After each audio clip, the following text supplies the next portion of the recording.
Hello everybody, welcome back to the channel. I'm Fiend Metal, and today we're working on the coupe.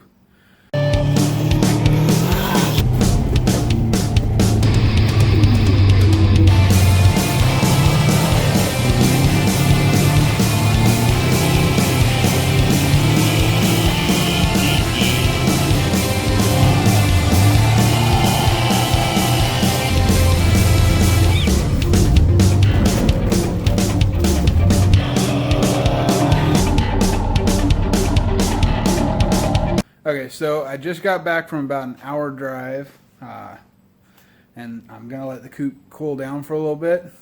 As you guys can see, I moved the wagon out of its spot in the shop for a little while.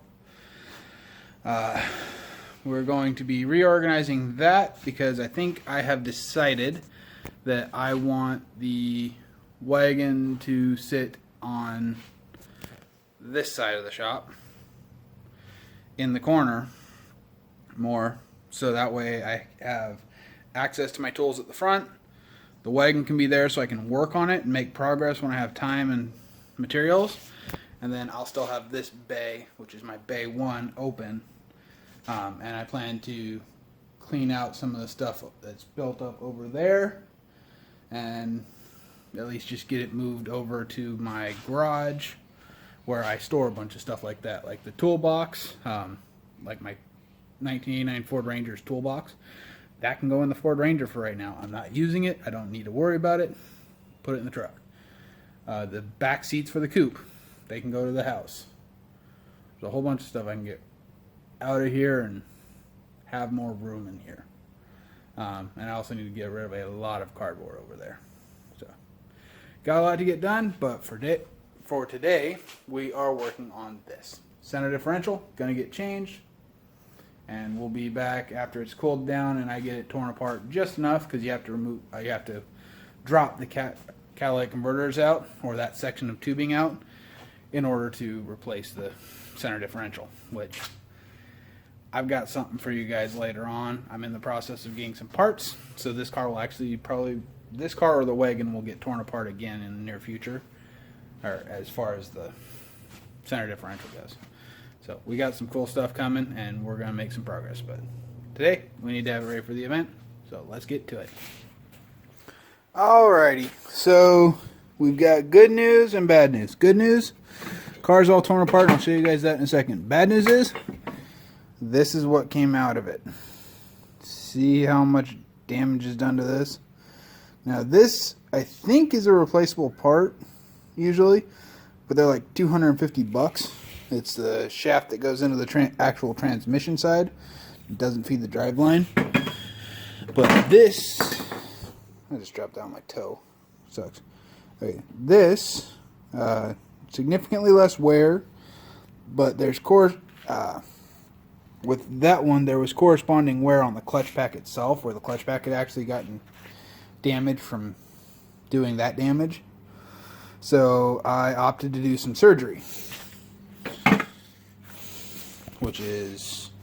So by opting to do the surgery on the car, I took these. Just a second, I'm going to switch back to their camera. Alrighty, so this is the housing off of the transmission that's not in a car. That is the housing off the transmission that is in my car. All those guts are out of that housing. So I took everything out, transplanted over here, put it in there, and that includes this, the DDC solenoid, and all the valve body and everything for that. Now this one, the reason why I chose to do that, the seals were all dried over here, and I just opted to replace everything. Torqued it down to what is supposed to be spec. I have to clean up this seal right here real quick, but once I'm done with that, we're going to get to putting things back together in the car, and I'll take you guys under the car before I put it all back together to kind of give you an idea of what we're looking at. Alright, so here we are back under the car. Sorry, angles are not the best right now. That's actually the exhaust tube right here. But we have to install this into that hole up there. So this is how it goes.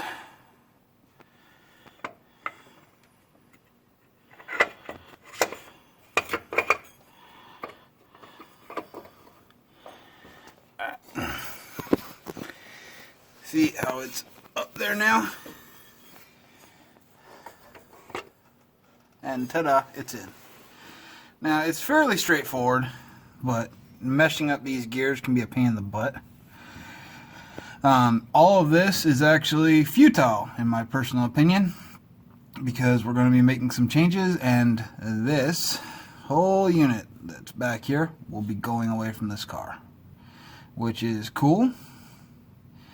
And I've been planning this change for a while, but I found some information out about certain units and what it takes to operate them, and that, you know, it can be done with stock components, so that'll make life a bit different. Obviously, the car is not very high off the ground right now. I mean, it's on one of those, and then my jack decided to give out, so I only have it on one roller over there. The back of the car is on a couple of stands, so I'm going to go ahead and just get this put back together, and then I'll talk to you guys in a few minutes.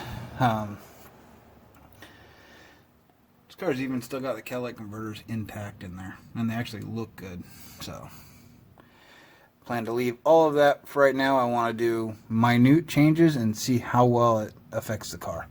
But I'll be back to talk to you guys after the center differential is all put back together, because unfortunately laying on my back under the car, just not the best way to do it. Alrighty, so, well, I'm standing where the car would have been if I was still working on it. As you can see, it's gotten dark out, but you know, the car is finished. It's out there hiding in the background, right there. It went together the first time, and I just put the gasket up there the way you're supposed to. You're not supposed to have to use any sealant or anything on it.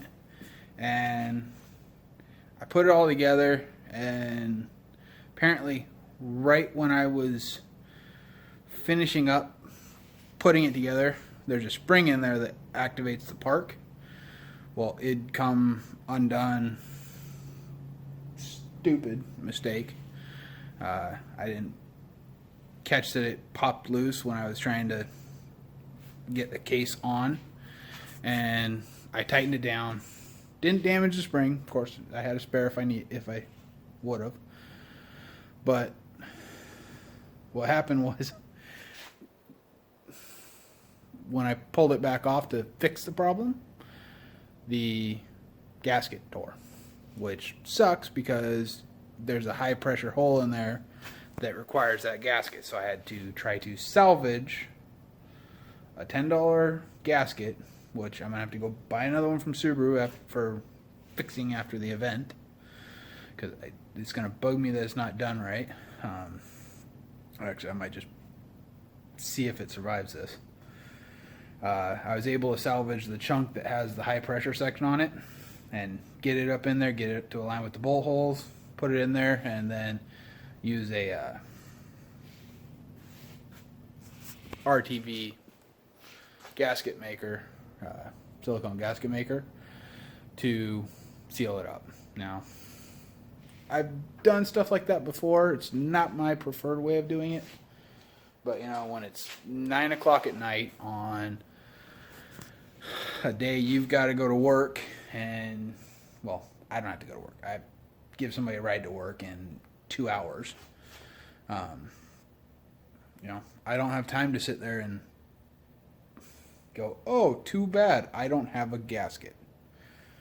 The wagon does run, but I don't want to, you know, drive it when it's not tagged, which really just was, I should just tag that thing. Anyways, so yeah, I took it out. I've got to take it for a test drive, which will tell me whether or not things are leaking, you know, what's going on with it. I did already mess around with it in the yard in the wet, and it won't spin the tires anymore. It was just lighting the tires up if you just smash the throttle. Now it's just hooks and goes, which is cool. It means that the center diff is actually functional now, and we'll see if it makes the car any faster overall. I am pretty excited about it. Now I'm going to put the wagon back in here for tonight, because I don't really want it stored outside, especially all torn apart like it is.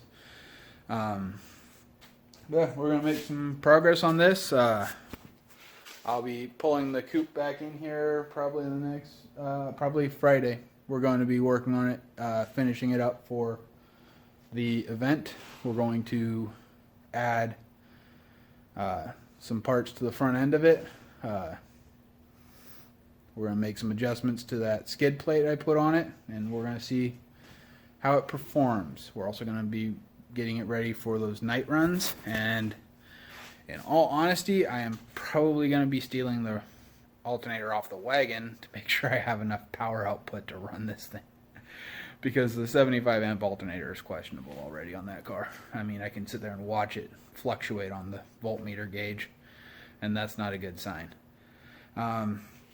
It did actually take a bit more transmission fluid to do this job though than it was supposed to.